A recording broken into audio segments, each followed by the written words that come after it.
Hello and welcome to this week's edition of CTN Community Update. The man who literally built much of Coon Rapids has died. Jim Stanton passed away last weekend at the age of 81, but his legacy will live on through the many residential and commercial projects he helped build here in the city and beyond. CTN's Steve Antis has more. Like water for real estate, development came easy for Jim Stanton.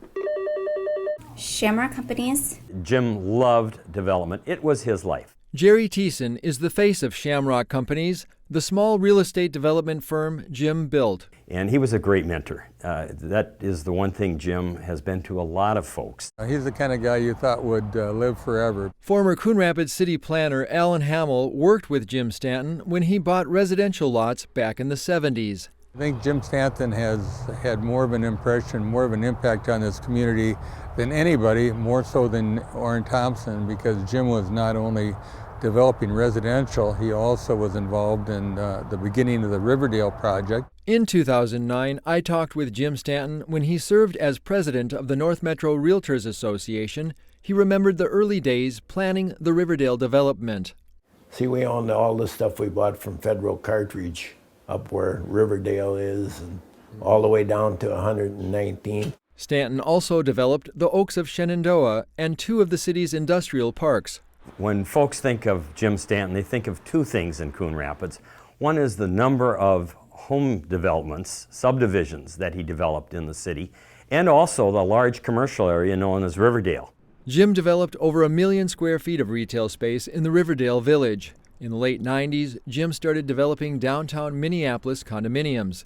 Condolences from the real estate community included the Builders Association of the Twin Cities, who said Jim Stanton was a Minnesota housing industry giant, one of the metro area's most influential builders and developers.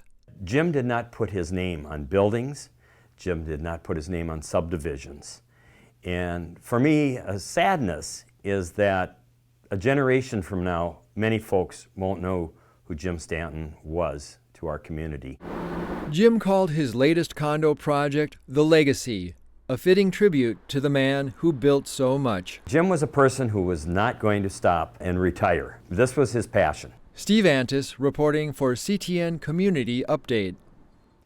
Stanton is survived by 4 children, 7 grandchildren, and 7 great-grandchildren, along with numerous other family members. A celebration of his life took place earlier today at the New Hope Church. Stanton was laid to rest at Lakewood Cemetery in Minneapolis. Coon Rapids firefighters will hit the streets next week to raise money for a good cause. The Fill the Boot campaign will kick off on Monday and continue through Wednesday. Firefighters will be in the area of Main Street and Northdale Boulevard collecting cash from passing motorists. They will also be out there all 3 days between 11 a.m. and 1 p.m. and again from 3 to 7 p.m. All the money raised will be given to the Muscular Dystrophy Association as part of the MDA Telethon. Changes are coming to the way recycling is collected at multi-unit housing developments in the city. On Tuesday night, the City Council introduced an ordinance that requires recycling to be picked up a minimum of once per week instead of the current every other week collection. Also, there needs to be an even mix of garbage and recycling containers. Again, this only applies to multi-unit buildings with centralized trash and recycling collection. If approved at the first City Council meeting in July, the new ordinance will take effect September 1st. The wait is finally over. Coon Rapids' first brewery and tap room opened its doors this week. Alloy Brewing, which is the brainchild of 4 local men, is located on the south side of Coon Rapids Boulevard, just east of Crooked Lake Boulevard. Crowdfunding was used to get the business off the ground. Owners who brew everything on site say they will have a minimum of 6 beers to offer customers and eventually up to 10. We've had a lot of real good support from the community. The city council has been great. The mayor, all the people that work at City Hall have really all tried to help us and help us get going. So it's pretty amazing, all the support from the community. The grand opening takes place this weekend. Normal business hours are Wednesday and Thursday from 4 to 10 p.m., Friday from 4 to 11 p.m., Saturday from noon to 11 p.m., and Sunday from noon to 8 p.m. The business is closed Mondays and Tuesdays. Alloy Brewing is working to add a fenced-in patio out back with picnic tables and games. Speaking of games, some of the biggest names in golf will be returning to Blaine this summer for the annual 3M Championship. On Monday, it was Media Day at the Tournament Players Club of the Twin Cities. Following a round of golf, a lunch and press conference was held with defending champion Joe Durant, who won in a playoff last year. Organizers say fans can once again expect to see some great golf at the tournament, which has raised more than $25 million for charity.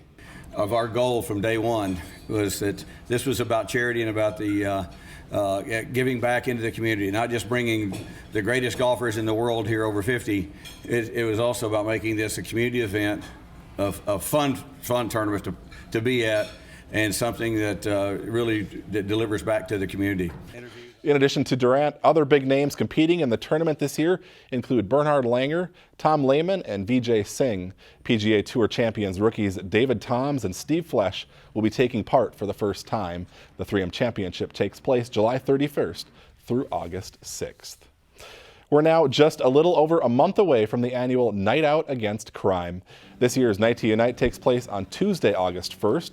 Police officers, along with firefighters and city officials, will travel around the city meeting with residents. If you haven't done so yet, you can still register your block party to request visits from both the police and fire departments. Just log on to the city's website for more information. The annual event is meant to heighten crime and drug awareness and strengthen police and community partnerships. That's going to bring us to the end of today's Community Update. Thanks for watching. Join us right back here again next week.